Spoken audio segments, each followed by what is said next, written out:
Assalamu alaikum students. Today we will learn English of class 4. We'll start from our unit 1, Eid in Canada. So I would like all of you to please take out your books, your English vision books, and open up page number 2.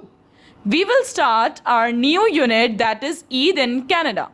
Before beginning this unit, let me remind you that how many Eids do the Muslims celebrate in the year? Muslims celebrate 2 Eids in a year. One is Eid al-Fitr and second is Eid al-Adha. How do the Muslims outside the Pakistan celebrate their Eid? This chapter will tell you more that how do they celebrate Eid. So this chapter is about Eid in Canada. Let's start reading. The last few days of Ramadan were passing rather quickly for Bushra. Ramadan passes away so swiftly, she thought to herself. Eid al-Fitr was just 3 days away. Both the Eids are special occasions for Muslims. In Canada, Eid al-Fitr is not an official holiday. All schools and stores are open. Let me explain till here.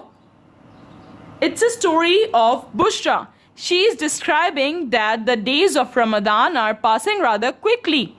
Although the Ramadan passes so swiftly, but there are only 3 days remaining in Eid al-Fitr. Further, they are describing that the occasions of Muslims in Canada are not the official holiday like in Pakistan. It is just like a normal day. Muslims get together before their school and work for Salatul Eid. The celebrations are held on the following weekend at the Islamic Center. Some people take a day off from work to celebrate the occasion. Most of the Muslim children prefer to stay at home on that day. They are describing that Eid in Canada is not celebrated like in our country. It's not an official holiday. Before going to their school and their work, they have to gather for Salatul Eid and they celebrate this occasion at the Islamic Center. The Muslims gather at the Islamic Center and the Muslim children, they prefer to stay at home.